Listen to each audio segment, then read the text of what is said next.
എന്റെ പ്രിയപ്പെട്ട സഹോദരി ചിന്തിക്കുകയാണ്, ഉസ്താദേ ഞാൻ ദുആ ചെയ്യാറുണ്ട്. പെങ്ങള് ചിന്തിക്കുന്നത് ഞാൻ ദുആ ചെയ്യാറുണ്ട്. എന്റെ പ്രിയപ്പെട്ട സഹോദരിമാരെ,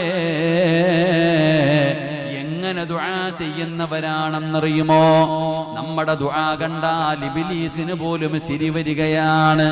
നമ്മൾ ദുആ ചെയ്യുന്നത് കണ്ടാൽ ഇബ്ലീസിന് പോലും കോമഡി തോന്നുകയാണ്.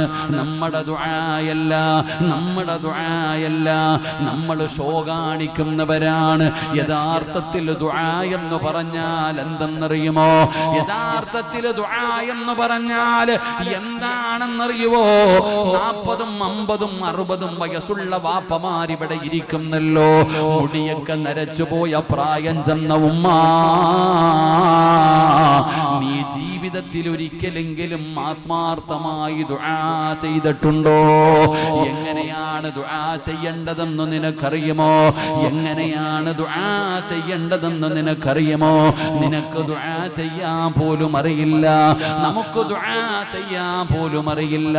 അല്ലാഹു പറയുകയാണ്, വയദുഊനനാ റഗബൻ വറഹബാ.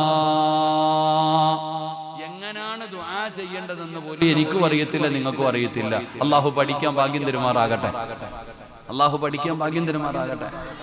നമ്മുടെ വാപ്പായിക്ക് എന്തെങ്കിലും ഒരു പ്രയാസം വന്നാ വാപ്പ എവിടെ പോകും? നേരെ പള്ളിയിൽ പോയി 2 റക്അത്ത് നിസ്കരിച്ചിട്ട് അവിടെ ഇരുന്ന് ദുആ ചെയ്യും. വാപ്പാടെ പ്രശ്നം മാറും. അല്ലാഹു ഈമാൻ തരുമാറാകട്ടെ.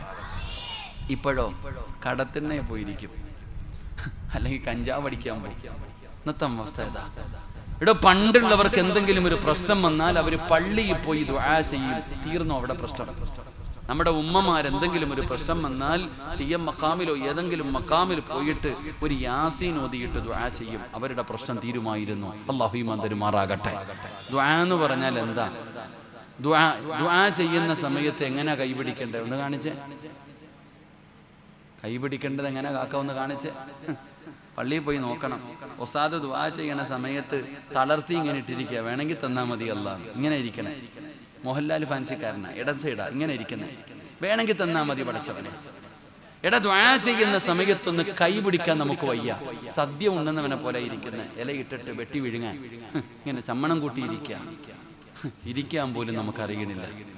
ഉസ്താദ് ദുആ ചെയ്യുന്ന സമയത്ത് ആമീനിന്റെ ശബ്ദമൊക്കെ വള്ളിയിലുണ്ടോ? പാപ്പാടെ വായി നോക്കണം, നാക്കുവല്ലോ ഉണ്ടോ അല്ലാഹ്. പൊതുയോഗത്തിൽ പോണം, അപ്പൊ അറിയാം പാപ്പായ്ക്ക് നാവുണ്ടോന്ന്. എന്റെ പ്രിയപ്പെട്ട സഹോദരങ്ങളെ, ദുആ ചെയ്യുമ്പോ ആമീൻ പറയാൻ പോലും എന്റെയും നിങ്ങളുടെയും നാവ് പൊങ്ങാറില്ല. എന്നാ ദുആ എന്ന് പറഞ്ഞാൽ എങ്ങനെയാണ് ദുആ ചെയ്യേണ്ടത്? അല്ലാഹ് തന്നെ പറയുന്നു പെങ്ങളെ, അല്ലാഹുവിന്റെ വിശുദ്ധമായ ഖുർആനിൽ അല്ലാഹു പറയുകയാണ് എങ്ങനെയാണ് ദുആ ചെയ്യേണ്ടത്. ആ ഫിർദൗസിന്റെ അവകാശികളുടെ ദുആ അല്ലാഹു ഖുർആനിൽ തന്നെ പറയുകയാണ്. എങ്ങനെയാണ് ദുആ ചെയ്യേണ്ടതെന്നറിയുമോ? നിങ്ങൾ കോഴിക്കോട് കടപ്പുറത്ത് പോകുന്നവരാണല്ലോ, പടച്ചവനെ ബീച്ച് കാണാൻ പോകുന്നവരാണല്ലോ. കടലിന്റെ തിരമാലകൾ നിങ്ങളുടെ അടുക്കലേക്ക് ഇങ്ങനെ വരുമ്പോ പേടിച്ചു ഓടുകയാണ്. കാരണം പേടിയാണ്. ആ തിരമാലയുടെ ഉള്ളിൽ വീണുപോയാൽ രക്ഷപ്പെടാൻ കഴിയില്ലടോ. അതുകൊണ്ട് നമ്മൾ പേടിച്ചു മാറുന്നവരാണ്. എങ്കിൽ നിങ്ങൾ ആരെങ്കിലും കടലിന്റെ ഉള്ളിലേക്ക് പോയിട്ടുണ്ടോ? കടലിന്റെ ഉള്ളിലേക്ക് പോകണം സഹോദരാ. പോകും തോറും വല്ലാത്ത ആഴമാണ്. നടുകടലിലെങ്ങാനും ഒരു മനുഷ്യൻ വീണുപോയാൽ, ഈ വയലുകൾ കാമെന്നിരിക്കുന്ന ഏതെങ്കിലും ഒരു മനുഷ്യന് നടുകടലിൽ കൊണ്ടുപോയിട്ട് ഞാനെങ്ങാനും വെള്ളത്തിലേക്കിട്ടാ രക്ഷപ്പെടുമോ ചെറുപ്പക്കാരാ? എത്ര നീന്തൽ അറിയുന്നവനാണെങ്കിലും രക്ഷപ്പെടാൻ വഴിയില്ല പെങ്ങളെ. ആ കടലിൽ കിടക്കുന്ന ഏറ്റവും വലിയ മീനാണ് തിമംഗലം എന്ന് പറയുന്ന മീൻ. അത് കടലിലെ ഏറ്റവും വലിയ മത്സ്യമാണ്. അങ്ങനെ ഞാൻ കൊണ്ടുപോയി വലിച്ചെറിഞ്ഞ ചെറുപ്പക്കാരന് ആ മീനെങ്ങാണം വിഴുങ്ങിയ സുബ്ഹാനല്ലാഹ്, പറ പെങ്ങളെ രക്ഷപ്പെടുമോ? തിമിംഗലമെന്ന് പറയുന്ന മീൻ ഒരു മനുഷ്യനെ വിഴുങ്ങിയിരിക്കുകയാണ്. എങ്ങനെയാണ് അവൻ രക്ഷപ്പെടുന്നത്? മീനിന്റെ വയറ്റിലാണ്, കടലിന്റെ അടിയിലാണ്. സാധാരണ മീനല്ല, ഏറ്റവും വലിയ തിമിംഗലമാണ്. എന്നാ നിങ്ങൾ ഖുർആൻ നോക്ക്. അല്ലാഹുവിന്റെ പരിശുദ്ധമായ ഖുർആനിനകത്ത് അല്ലാഹു സുബ്ഹാനഹു വ തആല ഒരു പ്രവാചകന്റെ ചരിത്രം പറയുകയാണ്. മോനെ, KGF-ന്റെ കഥയല്ലടാ, എമ്പുരാന്റെ കഥയല്ലടാ ചെറുപ്പക്കാരാ. അല്ലാഹുവിന്റെ പരിശുദ്ധമായ ഖുർആനിൽ യൂനുസ് നബി അലൈഹിസ്സലാമിന്റെ ചരിത്രം പറയുകയാണ്. യൂനുസ് എന്ന് പറയുന്ന പ്രവാചകന് നടുകടലിലേക്ക് വലിച്ചെറിയുകയാണ്. നടുകടലിലേക്ക് വലിച്ചെറിയുകയാണ്. യൂനുസ് നബി കടലിന്റെ വെള്ളത്തിന്റെ അകത്തിങ്ങനെ മുങ്ങുമ്പോ തിമിംഗലമെന്ന് പറയുന്ന മീൻ വന്ന് വിഴുങ്ങുകയാണ്. യൂനുസ് നബി മീനിന്റെ വയറിനകത്ത് കിടക്കുകയാണ്. പറമോനെ, രക്ഷപ്പെടാൻ എന്തെങ്കിലും ഒരു വഴിയുണ്ടോ? പറ ചെറുപ്പക്കാരാ, പറ പെങ്ങള്. കടലിനടിയിൽ കിടക്കുന്ന തിമിംഗലത്തിന്റെ വയറിനകത്ത് കിടക്കുന്ന യൂനുസ് എന്ന് പറയുന്ന പ്രവാചകനെ രക്ഷപ്പെടുത്താൻ ആർക്കാ മക്കളെ കഴിയുക? ആ മീനിന്റെ വയറിനകത്ത് കിടക്കുമ്പോ യൂനുസ് എന്ന് പറയുന്ന പ്രവാചകൻ അറിയാം, എന്റെ റബ്ബെന്നെ കൈവിടില്ലെന്ന്. ആരൊക്കെ കൈവിട്ടാലും എന്റെ റബ്ബെന്നെ കൈവിടില്ല എന്ന് യൂനുസ് നബിക്കറിയാ. ആ ഏതെല്ലാം വാതിലടഞ്ഞാലും ഒരു വാതിൽ റബ്ബ് തുറക്കുമെന്ന് യൂനുസിനറിയാ. ആ യൂനുസ് എന്ന് പറയുന്ന പ്രവാചകന് ആ മീനിന്റെ വയറിനകത്ത് കിടന്നിട്ട് അവിടെ നിന്ന് വിളിക്കുകയാ. വനദാ ഫിൽലുമാത് അല്ലാ ഇലാഹ ഇല്ലാ അന്ത സുബ്ഹാനക ഇന്നി കുന്തു മിനൽ ളാലിമീൻ. എവിടെ കടന്നാ വിളിച്ചതെന്നറിയുമോ? കടലിന്റെ ഏറ്റവും അടിയിൽ കിടക്കുന്ന, കടലിലെ ഏറ്റവും വലിയ മത്സ്യമായ തിമിംഗലത്തിന്റെ വയറിനകത്ത് കിടക്കുമ്പോഴും യൂനുസ് വിളിക്കുന്നു. വനാദാ ഫിൽലുമാത് അല്ലാ ഇലാഹ ഇല്ലാ അന്ത സുബ്ഹാനക ഇന്നി കുന്തു മിനൽ ളാലിമീൻ. അല്ലാഹുവേ, അല്ലാഹുവേ, എന്നെ രക്ഷപ്പെടുത്തണേ അല്ലാ, എന്നെ സഹായിക്കണേ അല്ലാ. ഖുർആൻ തന്നെ പറയുകയാണ്, ലലബിസ ഫീ ബത്നിഹി ഇലാ യൗമി യുബഅസൂൻ. യൂനുസ് എങ്ങാണം അങ്ങനെ ദുആ ചെയ്തില്ലായിരുന്നെങ്കിൽ ഖിയാമത്ത് നാൾ വരെ ആ മീനിന്റെ വയറിനകത്ത് കിടക്കേണ്ടി വരുമായിരുന്നു. ചെറുപ്പക്കാരാ, ആഴ്ചകൾ കഴിഞ്ഞപ്പോ ഒരു പോറൽ പോലും ഏൽക്കാതെ ആ യൂനുസ് നബിയെ ആ മീൻ തന്നെ കരയിലേക്ക് കൊണ്ടുവന്ന് ജീവനോടെ തിരിച്ചു തന്നു എന്ന് അല്ലാഹുവിന്റെ ഖുർആൻ പറയുമ്പോ, വാപ്പാ, ഇതിനാ ദുആ എന്ന് പറയുന്നത്. ഉമ്മമാരെ, നിന്റെയൊക്കെ ജീവിതത്തിൽ ഒരിക്കലെങ്കിലും ഇങ്ങനെ ദുആ ചെയ്തിട്ടുണ്ടോ? ഇങ്ങനെ ദുആ ചെയ്താ അല്ലാഹു വെറും കയ്യോടെ മടക്കൂല. ഇങ്ങനെ ദുആ ചെയ്താ എന്റെ റബ്ബെന്നെ കൈവിടില്ല എന്ന് പറയുന്ന വിശ്വാസമുണ്ടല്ലോ.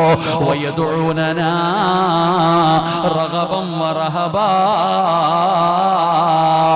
ഇങ്ങനെയാണ് ദുആ ചെയ്യേണ്ടത്. അതുകൊണ്ട് ഈ വഅദ് കേൾക്കാമെന്നവരോട് പറയുകയാണ്, ഈ സമുദായം നേരിടുന്ന ഏറ്റവും വലിയ ക്യാൻസർ ഏതാണെന്നറിയുമോ? ഈ ഉമ്മത്ത് നേരിടുന്ന ഏറ്റവും വലിയ പ്രശ്നം എന്തെന്നറിയുമോ? നിരാശയാടോ, നിരാശയാണ്. ആർക്കും അല്ലാഹുവിനെ വിശ്വാസമില്ല. ഈ സമുദായം നേരിടുന്ന ഏറ്റവും വലിയ പ്രശ്നം നിരാശയാണ്. അല്ലാഹു നമ്മളെ കാത്തുരക്ഷിക്കുമാറാകട്ടെ. താത്താമാരൊക്കെ ഒന്ന് എഴുന്നേറ്റ്, താത്താമാരൊക്കെ ഒന്ന് എഴുന്നേറ്റ്. ഭൂമിയിലുള്ളവരോട് കരുണ കാണിച്ചാൽ ആകാശത്തിലുള്ളവൻ കരുണ കാണിക്കും. നീ മുമ്പോട്ട് കയറിയിരുന്ന ആ പുറകിലിരിക്കുന്ന ഉമ്മ നനയാതെ ഇരിക്കും. ഒന്ന് മുമ്പോട്ട് കയറിക്ക്. തിരിഞ്ഞു നോക്കല്ലേ, ഞാൻ നേരത്തെ പറഞ്ഞു നോക്കല്ലേ എന്ന്. ഒറ്റയ്ക്ക് നടന്നു പോകുമ്പോൾ ശബ്ദം കേട്ട് തിരിഞ്ഞു നോക്കിയുള്ള അവസ്ഥ അറിയാലോ. മുമ്പോട്ട് കയറിക്കോ. അൽഹംദുലില്ലാ, മഴ പെയ്തു. അൽഹംദുലില്ലാ, അല്ലാഹു ഈമാൻ തരുമാറാകട്ടെ. ഇനി ആരും ഇറങ്ങി ഓടത്തില്ലല്ലോ. ഇനി ആരും ഇറങ്ങി ഓടത്തില്ലല്ലോ. ഇത്രയും നേരം പറഞ്ഞ കാക്ക കേറ് കാക്ക കേറ് കാക്ക, മഴ പെയ്തപ്പോ കാക്ക തന്നെ കേറി. അള്ളാഹു ആ കാക്കായ്ക്ക് സ്വർഗം കൊടുക്കുമാറാകട്ടെ. കേറ് കേറ് കേറ്, എല്ലാം കേറിക്കോ ഇൻഷാ അല്ലാഹ്. അൽഹംദുലില്ലാഹ്. മഴ പെയ്ത ഞാൻ സന്തോഷത്തില്ല. കാരണം എന്തേ? മഴ പെയ്യുന്ന സമയത്ത് ദുആ ചെയ്താൽ അള്ളാഹു സ്വീകരിക്കും. അള്ളാഹു ഈമാൻ തരുമാറാകട്ടെ. അള്ളാഹു ഈമാൻ തരുമാറാകട്ടെ. കേറിക്കോ, കേറ്. നിങ്ങളൊന്ന് കേറിയാൽ എനിക്ക് പറയാൻ പറ്റൂ. നിങ്ങൾ എന്താ ഇപ്പൊ സിറാത്ത് പോലെ ഇഴയുന്ന പോലെ അവിടെ കൂടെ മിന്നലിന്റെ വേഗത്തിൽ ആൾക്കാർ പോണേ. ഒന്ന് കേറിയിരിക്കും. ഇൻഷാ അല്ലാഹ്. അൽഹംദുലില്ലാഹ്. അള്ളാഹു കബൂലാക്കുമാറാകട്ടെ. 3 സ്വലാത്ത് സല്ലല്ലാഹു. നരകത്തിൽ ഇങ്ങനെ കുടിപ്പിക്കുമെന്നല്ലേ? നരകത്തിൽ ഇങ്ങനെ ചീഞ്ചലൊക്കെ കുടിച്ചു കഴിഞ്ഞാല് മനുഷ്യന്റെ ആ കുടിക്കുമ്പോ ഇങ്ങനെ ഉരുകി പോകുന്ന, തിരി ചൂടുവെള്ളം കുടിച്ചപ്പോ എല്ലാം ഉരുകി. ശരി, അള്ളാഹു നമ്മളെ നരകത്തിൽ നിന്ന് രക്ഷപ്പെടുത്തുമാറാകട്ടെ. ഇരിക്കുതാത്താമാരെ, നിങ്ങൾ എന്താപ്പാ ഇരിക്കറോ? എല്ലാം അടുത്ത അമ്മായിയമ്മയുടെ കൂടെ ഇരിക്കാനുള്ള വിഷമാണെന്ന് തോന്നുന്നു. ഉസ്താദ് പിടിച്ച് അള്ളാഹു എല്ലാത്തിനെയും നന്നാക്കി തരുമാറാകട്ടെ. ഈ സമുദായം നേരിടുന്ന ഏറ്റവും വലിയ ഭവിഷ്യത്ത് എന്ന് പറയുന്നത് നിരാശയാ. എനിക്ക് രോഗമായി, ഇനി മാറത്തില്ല, എല്ലാ മരുന്നും കഴിച്ചു, ഇനി മാറൂല്ല. എത്ര കാലമായി പടച്ചവനെ അള്ളാഹിനോട് ദുആ ചെയ്യുന്ന രോഗം മാറ്റിത്തരാം, അള്ളാഹ് മാറ്റിത്തരുന്നില്ല, ഇനിയിപ്പോ പോട്ടെ അനുഭവിക്കാം. എത്ര കാലമായി പടച്ചവനെ ഒരു വീട് ചോദിച്ചിട്ട് അള്ളാഹ് വീട് തരുന്നില്ല. കല്യാണം കഴിഞ്ഞിട്ട് എത്ര കൊല്ലമായി, 10-20 കൊല്ലമായി, മക്കളെ റബ്ബ് തരുന്നില്ല, ഇനി തീർന്നു. ഭാര്യ പറയുകയാ എനിക്ക് കുഴപ്പമൊന്നുമില്ല, ഇക്കാടെ കുഴപ്പമാ. അങ്ങനെ ഭാര്യ പറയുന്നു, മക്കളില്ലാത്ത ഭാര്യയും ഭർത്താവിന്റെ അവസ്ഥ ആലോചിക്കേ. പരിശോധിച്ചിട്ട് ഡോക്ടർ പറഞ്ഞു അത്ര എനിക്ക് കുഴപ്പമൊന്നുമില്ല, മരുമോന്റെ കുഴപ്പമാ, ഇക്കാടെ കുഴപ്പം, അദ്ദേഹത്തിന് കൗണ്ടിങ് ഇല്ല, ജീവനില്ല, അതാ പറയാ. ഭർത്താവ് പറയുന്നു എനിക്ക് കുഴപ്പമൊന്നുമില്ല, ഓൾക്കാ കുഴപ്പം, അവൾക്ക് പീരീഡ്സ് നേരെയാകുന്നില്ല, എന്തോ അതാണ് മറ്റേതാണ് മറിച്ചതാണ്, പിന്നെ പ്രായമായില്ലേ, 10, 35, 40 വയസ്സായി, ഇനി എങ്ങനെ മക്കളുണ്ടാവും, തീർന്നു. പെണ്ണ് പറയുന്നു ഭർത്താവിന്റെ കുഴപ്പം, ഭർത്താവ് പറയുന്നു ഭാര്യയുടെ കുഴപ്പം. ഞാൻ ചോദിക്കട്ടെ, അള്ളാന്റെ റസൂൽ സല്ലല്ലാഹു അലൈഹി വസല്ലമ തങ്ങൾക്കും ആയിഷ ബീവിക്കും മക്കളില്ല, ആരുടെ കുഴപ്പമാ? നിങ്ങൾ എന്തോ ഇങ്ങനെ ഇരിക്കണേ? നബി തങ്ങൾക്കും ആയിഷ ബീവിക്കും മക്കളുണ്ടോ? ഉണ്ടോ?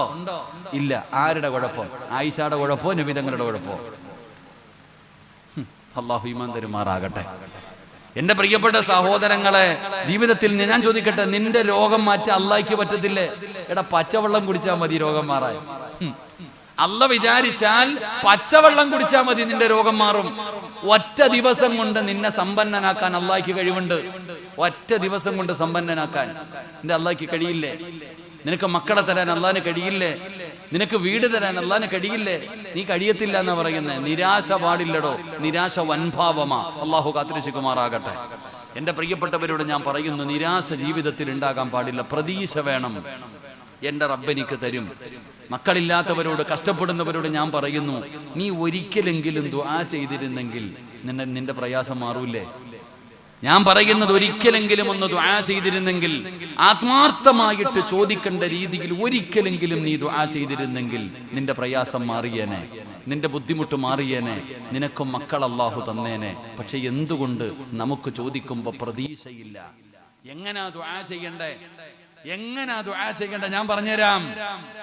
എങ്ങനെയാണ് ദുആ ചെയ്യേണ്ടതെന്ന് അല്ലാഹു പറയുകയാ. അല്ല തന്നെ പറയുകയാ, സിറാജ് പറഞ്ഞതല്ല. വയദുഊനനാ റഗബൻ വറഹബാ. അല്ലാഹുവിന്റെ പരിശുദ്ധമായ ഖുർആൻ പറയുകയാ, ജീവിതത്തിൽ പ്രയാസങ്ങളുമായി നടക്കുന്നവര്, എപ്പോഴും സങ്കടത്തോടെ നടക്കുന്ന ഉമ്മ, നിനക്ക് ദുആ ചെയ്യേണ്ടത് എങ്ങനെയാണെന്ന് ഞാൻ പറഞ്ഞു തരാ. നിന്റെ റബ്ബാരാണെന്നറിയുമോ? നമ്മുടെ റബ്ബാരാണെന്നറിയുമോ? ആ റബ്ബിന് കഴിയാത്തതൊന്നുമില്ലടോ. നിങ്ങളെ ബൈത്തുൽ മുഖദ്ദസ് എന്ന് പറയുന്ന പള്ളിയുണ്ടല്ലോ, ഫലസ്തീൻ എന്ന് പറയുന്ന രാജ്യത്ത് സ്ഥിതി ചെയ്യുന്ന ബൈത്തുൽ മുഖദ്ദസ് ഉണ്ടല്ലോ, ആ ബൈത്തുൽ മുഖദ്ദസിന്റെ മിഹ്റാബിന്റെ അകത്ത് മറിയം എന്ന് പറയുന്ന ഒരു പെൺകുട്ടി വളരുകയാണ്. മറിയം എന്ന് പറയുന്ന ഒരു ചെറിയ പെൺകുട്ടി വളരുകയാണ്. എങ്ങനെയാണ് മറിയം പള്ളിക്കകത്ത് പോയത്? ജുമാ നിസ്കാരിക്കാൻ പോയതല്ല. ആ മറിയം എങ്ങനെയാണ് പള്ളിക്കകത്ത് പോയതെന്നറിയുമോ? ഈസാ നബിയുടെ ഉമ്മയാണ്. മറിയമിന്റെ ഉമ്മ ഗർഭിണിയായപ്പോ അല്ലാഹുവേ അവിടെന്ന് വിചാരിച്ചു ആൺകുട്ടിയാണെന്ന്. അതുകൊണ്ട് റബ്ബിനോട് പറഞ്ഞു, അല്ലാ എന്റെ മോനെ പള്ളിക്ക് കൊടുത്തേക്കാമല്ലാ. അങ്ങനെ പടച്ചവനെ നേർച്ച ചെയ്യുകയാണ്. പ്രസവിച്ചപ്പോ പെൺകുട്ടിയായി പോയി. പറഞ്ഞ നേർച്ച പാലിച്ചു പെങ്ങള്. പള്ളിയിൽ കൊണ്ടുപോയി കൊടുക്കുകയാണ്. പള്ളിയിലെ ഇമാമാരാണെന്നറിയുമോ? മഹാനായ സക്കരിയാ നബി അലൈഹിസ്സലാം. സക്കരിയാ നബിയാണ് പള്ളിയിലെ ഇമാമ്. അല്ലാഹുവേ ആ പള്ളിയിലെ ഇമാമാണ് മറിയമിനെ വളർത്തുന്നത്. ഒരു ദിവസം പള്ളിയുടെ മിഹ്റാബിന്റെ അകത്ത് കയറി ചെല്ലുമ്പോ മറിയം എന്ന് പറയുന്ന പൊന്നുമോള് പഴം തിന്നുകയാണ്. സക്കരിയാ നബി വാങ്ങിച്ചു കൊടുത്ത പഴമല്ല അത്. സക്കരിയാ നബി വാങ്ങിച്ചു കൊടുത്തതല്ല. പടച്ചവനെ ആ പഴത്തിന്റെ പ്രത്യേകത എന്തെന്നറിയുമോ? ഫലസ്തീൻ എന്ന് പറയുന്ന രാജ്യത്ത് പോലും കിട്ടാത്ത പഴമാണ് മറിയം ഇരുന്ന് കടിച്ചുകൊണ്ടിരിക്കുന്നത്. സക്കരിയാ നബിക്ക് അത്ഭുതമായി. അല്ലാഹുവേ പടച്ചവനെ ഓരോ പഴത്തിനും സീസൺ ഉണ്ടടോ. ഓരോ പഴത്തിനും സീസൺ ഉണ്ടടോ. ആ സമയത്താണ് ഈ പഴം കിട്ടിയിരിക്കുന്നത്. അതുകൊണ്ട് ചോദിക്കുന്നു, മോളെ മറിയമേ, ഈ പഴം നിനക്ക് എവിടെ നിന്നാണ് കിട്ടിയത്? മറിയമിന്റെ മറുപടി എന്തെന്നറിയുമോ? പുഞ്ചിരിക്കുന്ന മുഖത്തോടെ മറിയം ബീബി റളിയല്ലാഹു തആല സക്കരിയാ നബിയോട് പറയുന്നു, ഖാലത്തു ഹുവ മിൻ ഇൻദില്ലാഹ്. എന്റെ റബ്ബനിക്ക് തന്നതാ, എന്റെ റബ്ബനിക്ക് തന്നതാ. അല്ലാഹുവേ ആരാ സക്കരിയാ നബി എന്നറിയുമോ? കല്യാണം കഴിഞ്ഞ് കൊല്ലങ്ങളായി മക്കളില്ലാതെ സങ്കടത്തോടെ നടക്കുന്ന പ്രവാചകരാ. വിവാഹം കഴിഞ്ഞ് ഒരുപാട് കൊല്ലമായി മക്കളില്ലാതെ സങ്കടപ്പെട്ട് നടക്കുന്ന പ്രവാചകനാണ്. വൃദ്ധനായ പ്രവാചകനാണ്. പ്രായം ചെന്ന പ്രവാചകനാണ്. പെങ്ങളെ കേൾക്കണേ മോളെ, 30 അല്ല 40 അല്ല 50 അല്ല 60 അല്ല 70 അല്ല 80 അല്ല 100 വയസ്സ് കഴിഞ്ഞുമ്മാ. 100 വയസ്സ് കഴിഞ്ഞ പ്രവാചകനാണ് സക്കരിയാ നബി അലൈഹിസ്സലാം. അല്ലാഹുവിന്റെ മുമ്പിലേക്ക് തന്റെ കൈകൾ ഉയർത്തുകയാണ്. എന്നിട്ട് പറയുന്നു, അല്ലാ പ്രായമായി റബ്ബേ, ഞാൻ വൃദ്ധനാണല്ലാ. കല്യാണം കഴിഞ്ഞു കൊല്ലങ്ങളായി റബ്ബേ, എനിക്കിതുവരെ സന്താനമായിട്ടില്ല, എനിക്കിതുവരെ മക്കളുണ്ടായിട്ടില്ല. സക്കരിയാ നബി അല്ലാഹുവോട് പറഞ്ഞത് എന്തെന്നറിയുമോ? ഖാല റബ്ബി ഇന്നി വഹനൽ അളമു മിന്നി വസ്തഅല റഅസു ശൈബാ വലൻ അഖും ബിദുആഇക റബ്ബി ശഖിയാ. എനിക്ക് പ്രായമായല്ലാ, എല്ലുകൾ പൊടിയുന്നു അല്ലാ. പടച്ചവനെ, എല്ലിൽ നിന്ന് എന്റെ തൊലികൾ പോലും വിട്ടിരിക്കുന്നു പടച്ചവനെ. എനിക്ക് മക്കളില്ല തമ്പുരാരെ, എന്റെ അവസ്ഥ ഇങ്ങനെയാണ്. ഉമ്മാ സക്കരിയാ നബിയുടെ ഭാര്യയ്ക്ക് 90 വയസ്സ് കഴിഞ്ഞു പെങ്ങള്. അല്ലാഹുവിനോട് പറയുകയാ, വകാലത്ത് ഇംറഅതി ആകിറാ.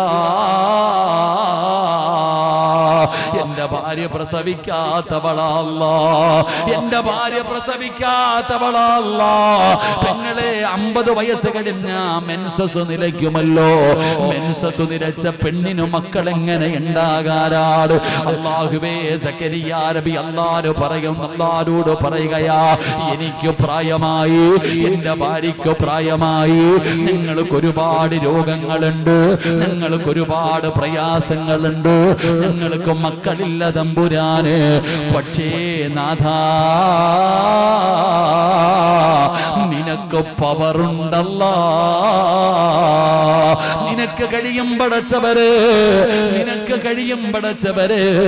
എനിക്കൊരു മോനെ തരാൻ, എനിക്കൊരു കുഞ്ഞിനെ തരാൻ നിനക്ക് കഴിയുമല്ലാ. അതുകൊണ്ട് റബ്ബേ എനിക്കൊരു പൊന്നുമോനെ വേണമല്ലാ. എന്തൊരു പ്രതീക്ഷയെന്നറിയുവോ, എന്തൊരു പ്രദേശയെന്നറിയുവോ. വയസ്സാങ്കാലത്ത് ഒരു റബ്ബിനോട്, വയസ്സാങ്കാലത്ത് ഒരു നബി അല്ലാഹുവോട് പറയുകയാ, എനിക്കൊരു മോനെ വേണം തമ്പുരാനെ, തന്നേ പറ്റു പടച്ചവന്. നിനക്ക് പവറുണ്ട് തമ്പുരാനെ, നിനക്കതിനുള്ള കഴിവുണ്ട് തമ്പുരാനെ. അല്ലാഹുവിനോടൊരു മകനെ വേണമെന്ന് ദുആ ചെയ്തപ്പോ അല്ലാഹു കൊടുത്തു പെങ്ങളെ. അല്ല എങ്ങനെയാണ്? വൈദാ സഅലക ഇബാദി അന്നീ ഫഇന്നീ ഖരീബ് ഉജീബു ദഅവത്തദ് ദാഇ ഇദാ ദഅാനി. അല്ല പറഞ്ഞത് അല്ലാഹുവോട് ചോദിക്കാനാ. ചോദിച്ചാ തരും പെങ്ങളെ. അല്ലാഹുവിന് കഴിയാത്തതൊന്നുമില്ല, അല്ലാഹുവിന് ലോകത്ത് കഴിയാത്തതൊന്നുമില്ല. ഒരു അല്ലാഹുവിന് തരാൻ ഒരു തടസ്സവുമില്ല. അല്ലാഹുവോട് പറഞ്ഞു എനിക്കൊരു മോനെ വേണമെന്ന്. അല്ല കൊടുത്ത മകനാരാണെന്നറിയുമോ? മഹാനായ യഹ്യാ നബി അലൈഹിസ്സലാം. മക്കൾക്ക് യഹ്യാ എന്ന് പേരിടണേ, മക്കൾക്ക് യഹ്യാ എന്ന് പേരിടണേ. ആ യഹ്യാ എന്ന പേരിന്റെ പ്രത്യേകത എന്തെന്നറിയുമോ? അത് അല്ല വെച്ച പേരാണ്, അല്ല വെച്ച പേരാണ് യഹ്യാ. ലോകത്ത് ഒരാൾക്കും അതിനു മുമ്പ് യഹ്യാ എന്ന് പേരില്ല. അല്ലാഹു വെച്ച പേരാണ് യഹ്യാ. അങ്ങനെ ദുആ ചെയ്തിട്ട് കിട്ടിയ മകനാണ് യഹ്യാ നബി അലൈഹിസ്സലാം. അങ്ങനെ ദുആ ചെയ്തിട്ട് കിട്ടിയ മകനാണ്. റബ്ബേ യഹ്യാ നബിയുടെ ചരിത്രം വായിച്ചാൽ ഏതൊരു മനുഷ്യനും കരയുമടോ, ഏതൊരു മനുഷ്യനും കരയുമടോ. കരയാതെ യഹ്യാ നബിയുടെ ചരിത്രം വായിച്ചു തീർക്കാൻ കഴിയില്ല. അല്ലാഹുവേ, പടച്ചവനെ പേടിച്ച് ജീവിച്ചിരുന്ന പ്രവാചകനാണ് യഹ്യാ നബി. സുജൂദിൽ വീണാൽ ദിവസങ്ങളോളം കിടക്കുമായിരുന്നു. യഹ്യാ നബിയുടെ കണ്ണുനീര് വീണ സ്ഥലത്ത് നിന്ന് പുല്ല് കിളിച്ചു വരുമായിരുന്നു പെങ്ങള്. അതുപോലെ കരഞ്ഞിരുന്ന പ്രവാചകനാണ്. അതുകൊണ്ട് ഈ സദസ്സിലിരിക്കുന്നവരോട് പറയുകയാ, അല്ലാഹുവിൽ പ്രതീക്ഷ വെക്കട്. അല്ല ഒരിക്കലും നമ്മളെ കൈവിടൂല. അല്ലാഹു ആര് കൈവിട്ടാലും നമ്മളെ കൈവിടൂല. അതുകൊണ്ട് ആ ഫിർദൗസ് എന്ന് പറയുന്ന സ്വർഗത്തിന്റെ അവകാശികളുടെ രണ്ടാമത്തെ അടയാളം എന്തെന്നറിയുമോ? വയദൂനനാ റഗബൻ വറഹബാ. അവൻ അല്ലാഹുവിനോട് ആത്മാർത്ഥമായി ദുആ ചെയ്യുമെന്ന് അല്ലാഹുവിന്റെ വിശുദ്ധ ഖുർആൻ. അല്ലാഹുവിന്റെ വിശുദ്ധമായ ഖുർആൻ പറയുന്നു ദുആ ചെയ്യും. എടോ, വയസ്സാങ്കാലത്ത് 100 വയസ്സ് കഴിഞ്ഞ നബി 90 വയസ്സ് കഴിഞ്ഞ തന്റെ ഭാര്യ പ്രസവിക്കുവോ? ആ പ്രവാചകനാണ് അല്ലാഹുവിന്റെ മുമ്പിൽ ചെന്നിട്ട് തൻ്റെ സങ്കടം മുഴുവനും പറഞ്ഞു, തൻ്റെ അവസ്ഥ പറഞ്ഞു. എന്നിട്ട് അല്ലാഹുവിനോട് പറയാ, നിനക്ക് പറ്റൂ ഒരു കുഞ്ഞിനെ തരാ, നീ തന്നേ പറ്റൂ പടച്ചവനെ. ദുആ ചെയ്തിട്ട് വാങ്ങിച്ച മകനാണ് യഹ്യാ നബി അലൈഹിസ്സലാം. അല്ലാഹു നമുക്ക് ഈമാൻ തരുമാറാകട്ടെ. അതുകൊണ്ട് ഞാൻ പറയുന്നത്, എല്ലാത്തിനും മരുന്നുണ്ട്, എല്ലാത്തിനും മരുന്നുണ്ട്. ഖുർആനിലും മരുന്നില്ലാത്ത ഒന്നുമില്ല. ഭാര്യ ഇപ്പോൾ ഒരു ചങ്ങാതി പെണ്ണുമ്പിള്ള പ്രസവിക്കാൻ സമയമായി ആശുപത്രി കൊണ്ടുപോകാതെ വീട്ടിലിട്ട് പ്രസവിപ്പിച്ച് മരിച്ചുപോയി. അല്ലാഹു അലം. പടച്ചോൻ നമുക്ക് ഈമാൻ തരുമാറാകട്ടെ. ആമീൻ പറ. ഓൻ്റെ പേരും സിറാജ് എന്ന. അതാ വിഷമം. ഒന്നാലോചിക്കുക. എടാ, പെണ്ണുമ്പിള്ള പ്രസവിക്കാൻ ആശുപത്രി കൊണ്ടുപോകണം. അസുഖം വന്നാൽ ആശുപത്രി കൊണ്ടുപോയി മരുന്ന് മേടിക്കണം, ചികിത്സിക്കണം. അല്ലാതെ നീ മന്ത്രവാദവും ചെയ്തുകൊണ്ട് വീട്ടിൽ ഇരുന്നിട്ട് കാര്യമൊന്നുമില്ല. അതെങ്ങനാ? മൊത്തം ഓൺലൈനിലല്ലേ? ഓൺലൈന് പൂജ നടത്തുന്ന കാലമല്ലേ? അള്ളാഹു കാത്തിരക്ഷിക്കുമാറാകട്ടെ. എല്ലാ പെണ്ണുങ്ങളും ഇപ്പം അങ്ങനെ തന്നെ, എല്ലാം ഓൺലൈനിൽ ഇരിക്കുക. പണ്ട് ഒരു വെള്ളം ഓതണമെങ്കിൽ ഉസ്താദിൻ്റെ അടുത്ത് വന്നിട്ട് പറയും, ഉസ്താദെ ഒരു ഗ്ലാസ് വെള്ളം ഓതിത്താ ഉസ്താദെ, പനിയാ ഉസ്താദെ, ഇല്ലേ? ഉസ്താദെ ഒരു ചരട് ഓതിത്താ ഉസ്താദെ, പേടിച്ചിരിക്കുക, പനിയാ ഒന്ന് ഓടിത്താ. അതങ്ങനെ പണ്ട് ഉസ്താദിൻ്റെ അടുക്ക പോകും. ഇപ്പൊ താത്ത തന്നെ ഓതി കിട്ടുന്ന കാലമാണ്. ഉസ്താദിൻ്റെ ആവശ്യമൊന്നുമില്ല. ഞാനൊരു വീട്ടിൽ പോയി, ഒരാളെ കാണാൻ വേണ്ടി വീട്ടിൽ പോയപ്പോൾ അയൽവാസി ഓടി വന്നിട്ട് പറയുന്നു, എൻ്റെ ആട് ഒന്നും കഴിക്കുന്നില്ല, ആ വെള്ളം ഇങ്ങിതാ. എൻ്റെ ആട് ഇന്നലെ മുതൽ ഒന്നും കഴിക്കുന്നില്ല, ആ വെള്ളം ഇങ്ങി തരാൻ. അകത്ത് പോയിട്ട് ഒരു പാത്രം വെള്ളം എടുത്തു കൊടുത്തു. ആ താത്ത അതും കൊണ്ട് അങ്ങ് പോയി. എനിക്കൊന്നും മനസ്സിലായില്ല. ഞാൻ പതുക്കെ അടുത്ത് നിന്ന് ആളോട് ചോദിച്ചു എന്താ സംഭവം എന്ന്. അത് ഉമ്മ രാവിലെ ഓൺലൈനിൽ ദിക്ർ പറഞ്ഞിട്ട് ഓതി വെച്ച വെള്ളവാ. അള്ളാഹു കാത്തിരക്ഷിക്കുമാറാകട്ടെ. ആ ഉമ്മ രാവിലെ ഓൺലൈനിൽ ഏതോ ഉസ്താദും തങ്ങളോ ആരോ വന്ന് തുടങ്ങി ഇരുന്നിട്ട് ഊതിയ വെള്ളവാ. അള്ളാഹു കാത്തിരക്ഷിക്കുമാറാകട്ടെ. എവിടെ എത്തി സമുദായം, എവിടെ എത്തി? അള്ളാഹു ഉമ്മത്തിനെ കാത്തിരക്ഷിക്കുമാറാകട്ടെ. ഇവിടെ ബുദ്ധി വേണം സഹോദരിമാരെ. ഏതെങ്കിലും ഒരു ഉസ്താദ് ഓൺലൈനിൽ മൊബൈൽ എടുത്തു വെച്ചിട്ട് അക്കൗണ്ട് നമ്പരും കൊടുത്തിട്ട് ഇട്ടോ എന്ന് പറയുമ്പോൾ നിനക്ക് ബുദ്ധിയില്ലേ താത്ത? ഞാൻ നിന്നോട് ചോദിക്കട്ടെ, എവിടെയോ കിടക്കുന്ന ഒരു മനുഷ്യന് നീ പൈസ അയച്ചു കൊടുക്കുന്നു. നിന്റെ കുടുംബത്തിൽ എത്ര പാവങ്ങളുണ്ട്, നിന്റെ നാട്ടിൽ എത്ര സ്ഥാപനങ്ങളുണ്ട്, നിന്റെ മഹലിൽ എന്തെല്ലാം ആവശ്യമുണ്ട്. നീ ഇവിടെ കൊടുക്കാതെ എവിടെയോ കിടക്കുന്നവൻ ചുമ്മാ അയക്കുക. അത്ര കൂടുതലാണോ പടച്ചവനെ സമ്പത്ത്? എടോ, കൊടുക്കണ്ടെന്നൊന്നും ഞാൻ പറയണില്ല. നോക്കിയും കണ്ടും കൊടുക്കുക, അർഹതപ്പെട്ടവർക്ക് കൊടുക്കുക. ഓൺലൈൻ പരിപാടിയൊക്കെ നിർത്തുതാത്ത, എന്നിട്ട് ജീവിക്കാൻ പഠിക്ക്. ഒന്നാമത് പോട്ടെ, അള്ളാഹു കാത്തിരക്ഷിക്കുമാറാകട്ടെ. അത് എൻ്റെ പ്രസംഗമാണെങ്കിലും കേൾക്കരുതെന്നാ ഞാൻ. എന്തിനാ ഈ ഓൺലൈനിൽ ഇരുന്ന് കേൾക്കണേ? ഞാൻ കേട്ടിട്ട് എന്ത് പുണ്യം കിട്ടാനാ? ഓൺലൈനിൽ ഇരുന്ന് നിന്റെയൊക്കെ ഇഖ്ലാസ് നഷ്ടപ്പെട്ടു പോയത് അവിടെയല്ലേ? ഇഖ്ലാസ് നഷ്ടപ്പെട്ടു പോയത് അവിടെയല്ലേ? ഞാൻ ചോദിക്കട്ടെ, നീ മൊബൈല് ഇപ്പൊ നോക്കിക്കേ, ഫർദ ഇട്ടിട്ടുണ്ട്, തലയിൽ തുണി ഇട്ടിട്ടുണ്ട്, അദബും മര്യാദയോടുകൂടി നീ ഇരുന്ന് വഴുത് കേൾക്കുന്നു. നിന്റെ വീട്ടിൽ പോയാലോ, രാവിലെ ഈ ഫോൺ അങ്ങോട്ട് ഓണാക്കിയിട്ട് അടുക്കളയിൽ ചരുവത്തി ചേർത്തങ്ങോട്ട് വെക്കും. എന്നിട്ട് നീ മീനും വെട്ടി കറിയും വെച്ച് തെക്ക് വടക്ക് നടക്ക, തലയിലും തുണിയില്ല, ഒരു തുണിയില്ല. അലച്ചുയ്ക്ക് അത് വഴുതാണോ? കളിയാക്കലല്ലേ പെങ്ങളേത്? അങ്ങനെയാണോ വഴുത് കേൾക്കേണ്ടത്? അടുക്കളയിൽ കൊണ്ടുവന്ന് മൊബൈൽ അങ്ങോട്ട് ഓണാക്കി വെച്ചിട്ട് നീ ഇങ്ങനെ നടക്ക, തലയിലും തുണിയില്ല, ഒരിടത്തും തുണിയില്ല. ഇത് നീ അതിനെ കളിയാക്കുന്നതിന് തുല്യമല്ലേ? പരിഹസിക്കുന്നതിന് തുല്യമല്ലേ? അല്ല വെറുതെ വിടുവോ? അങ്ങനെ വഴുത് കേൾക്കാൻ അല്ല പറഞ്ഞിട്ടുണ്ടോ? അല്ലെങ്കിൽ നബിതങ്ങൾ പറഞ്ഞിട്ടുണ്ടോ?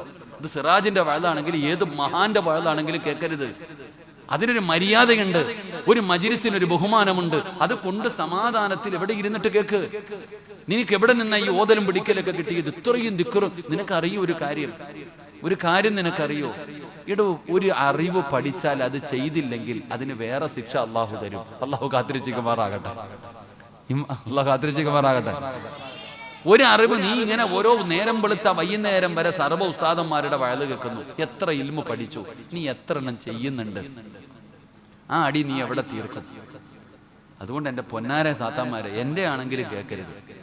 ഞാൻ അതാ പറയുന്നത്, അതിനൊരു അദബും മര്യാദയുണ്ട്.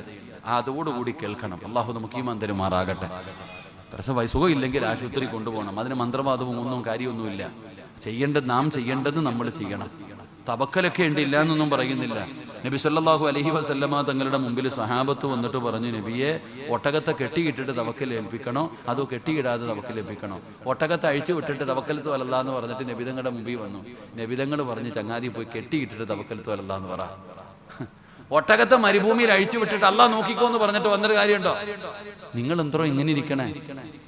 എങ്ങനെ തവക്കൽ ഏൽപ്പിക്കണ്ടേ? നിങ്ങൾ എന്തോ ഇങ്ങനെ ഇരിക്കണേ? വണ്ടി കൊണ്ടുവന്ന് റോഡി ഓണാക്കി ഇട്ടിട്ട് അള്ളാഹ് നോക്കിക്കോ അല്ലാന്ന് പറഞ്ഞിട്ട് ഇവിടെ വന്നിരുന്നിട്ട് കാര്യമുണ്ടോ? എടാ, നീ കൊണ്ട് സൈഡിൽ ഒതുക്കിയിട്. നീ ഒരു മൃഗത്തെ കൊണ്ടുവന്നിട്ട് ആ മൃഗത്തെ നീ നേരെ ഈങ്ങാപ്പുഴ ടൗണിൽ കൊണ്ട് വിട്ടിട്ട് തവക്കൽത്തു അലല്ല എന്ന് മരത്തിന്റെ ചുട്ടി വിട്ടിട്ട് വന്നിട്ട് കാര്യമില്ല. അതവിടെ കെട്ടിയിട്ടിട്ട് റബ്ബെ നോക്കിക്കൊള്ളെന്ന് പറഞ്ഞാലേ അതിന് പരിഹാരമുള്ളൂ. അതുകൊണ്ട് സുഖമില്ലെങ്കിൽ മരുന്ന് വാങ്ങണം, കഴിക്കണം, എന്നിട്ട് വേണം ബാക്കിയുള്ള കാര്യങ്ങൾ ചെയ്യാൻ. അള്ളാഹു ഈമാൻ തരുമാറാകട്ടെ. നീ എവിടെയൊക്കെ ക്ലിപ്പിറങ്ങിയാലും എനിക്ക് കുഴപ്പമൊന്നുമില്ല. എനിക്ക് പിന്നെ ഇത് രസമാണ്. ഇങ്ങനെ ക്ലിപ്പിറങ്ങിയാലും ട്രോൾ ചെയ്യാലും കുഴപ്പമൊന്നുമില്ല. അള്ളാഹു നമുക്ക് സ്വർഗം നൽകുമാറാകട്ടെ. ഇഷ്ടപ്പെട്ടാലും ഇല്ലെങ്കിലും ഞാൻ പറയും, ദീൻ ഒരിക്കലും ഞാൻ അനുകൂലിക്കുന്ന ആളല്ല. ഞാൻ ഈ രാമനാട്ടുകരയിൽ ഒരിക്കൽ പോയപ്പോൾ ഒരു വാപ്പ എന്നെ ഇങ്ങനെ നോക്കുന്നുണ്ട്. അപ്പോൾ എന്നെ നോക്കിയിട്ട്, നിങ്ങളാ വഴുത് പറയണ ആളല്ലേ എന്ന് എൻ്റെ അടുത്ത് ചോദിച്ചു. ഞാൻ പറഞ്ഞു, ആണപ്പാ, എനിക്കൊരു ഉപദേശം ഉണ്ടെങ്കിൽ വരാൻ. ആ വാപ്പ പറഞ്ഞു, ഉസ്താദെ, ഞാൻ സുബഹിക്ക് പള്ളിയിൽ പോകും, എഴുന്നേറ്റ് നടന്നാ പോന്നെ. കാരണം നിങ്ങളൊക്കെ വഴുത് പറയുമ്പോൾ പറയുന്നത് നടന്നു പോയാൽ പ്രതിഫലമുണ്ടെന്ന. ആ പാവം നടന്ന സുബഹിക്ക് പള്ളിയിൽ പോന്നെ. നിസ്കാരം കഴിഞ്ഞിട്ട് ഉസ്താദ് വഴുത് പറഞ്ഞു, അവിടെ തന്നെ ഇരുന്ന് ദിക്റും ദുആയൊക്കെ ചെയ്തിട്ട് വന്നാൽ ഉംറ ചെയ്ത കൂലി കിട്ടും. ഈ പാവം അവിടെ ഇരുന്ന് ദിക്റും ദുആയും ചെയ്ത് ഉംറയും ചെയ്തിട്ടാ വരുന്നേ. വീട്ടിൽ കയറി വന്നു, നടന്ന് സുബഹിക്ക് 4:30 എഴുന്നേറ്റ് പള്ളിയിൽ പോയ വാപ്പ 5:30 6 മണി കഴിഞ്ഞ് വീട്ടിൽ വന്നിട്ട് ഭാര്യയോട് പറഞ്ഞു, പെണ്ണെ, ഒരു ഗ്ലാസ് ചായ തരാൻ. പെണ്ണുമ്പിള്ള പറയുക, ഞാൻ മജ്‌ലിസിലിരിക്കുക, കുറച്ചുകൂടെ കഴിയട്ടെ എന്ന്. അള്ളാഹു കാത്തിരക്ഷിക്കുമാറാകട്ടെ. വല്ലതും മനസ്സിലായോ? സുബഹിക്ക് പള്ളിയിൽ പോയി നിസ്കരിച്ച് കഷ്ടപ്പെട്ട് നടന്ന് ക്ഷീണിച്ച് വീട്ടിൽ വന്ന ഭർത്താവ് ഭാര്യയോട് പറയുന്നു, ഒരു ഗ്ലാസ് ചായ തരാൻ. ഇല്ല കാക്ക, ഞാനിവിടെ വഴുത് കേട്ടോണ്ടിരിക്കുകയാണ്. നമ്മുടെ വീട്ടിലെങ്ങാനും ആയിരുന്നെങ്കിൽ അള്ളാഹു കാത്തിരിച്ചുമാറാകട്ടെ. ഇങ്ങനെ വഴുത് കേട്ട സ്വർഗത്തിൽ പോവോ? നിങ്ങൾ പറ, നിങ്ങൾ ഇങ്ങനെ വഴുത് കേട്ട സ്വർഗത്തിൽ പോവോ? മോളെ കുറച്ച് കേട്ടാൽ മതി, കുറച്ചു മതി. അൽഹംദുലില്ലാഹ്, അള്ളാഹു കേൾക്കുന്ന നന്മകൾ ജീവിതത്തിൽ ചെയ്യാൻ ഭാഗ്യം തരുമാറാകട്ടെ. അള്ളാഹു ചെയ്യാൻ ഭാഗ്യം തരുമാറാകട്ടെ. അള്ളാഹു നമ്മളെയൊക്കെ നന്നാക്കി തരുമാറാകട്ടെ. അതുകൊണ്ട് റബ്ബിനോട് ദുആ ചെയ്യും. എന്താ പറഞ്ഞു വന്നേ? എന്നാ പറഞ്ഞപ്പോഴേ ഇതെല്ലാം പോയെ? എന്തോ പറഞ്ഞു വന്നേ? ഞാൻ എന്താ പറഞ്ഞേ? പോയി. കണ്ട മരുന്ന് മുഴുവനും കഴിച്ച് നടക്ക. ഖുർആനിൽ എല്ലാത്തിനും മരുന്നുണ്ട്, എന്തിനും ഖുർആനിൽ മരുന്നുണ്ട്. അള്ളാഹു നമുക്ക് ഈമാൻ നൽകുമാറാകട്ടെ. അള്ളാഹു നമുക്ക് ഈമാൻ നൽകുമാറാകട്ടെ. എൻ്റെ പ്രിയപ്പെട്ടവരെ, മരുന്നെന്താ? ഒരിക്കൽ ഹസൻ ബസ്രി തങ്ങള് കുട്ടികൾക്ക് ദർസ് എടുത്തുകൊണ്ടിരുന്നപ്പോ ഒരാള് വന്നിട്ട് പറഞ്ഞു, തങ്ങളെ മഴയില്ല, വെള്ളമില്ല, വല്ലാത്ത പ്രയാസവ, ദുആ ചെയ്യണം. ഞങ്ങളിപ്പോ എന്താ ചെയ്യണ്ടേ? വെള്ളം വേണോ?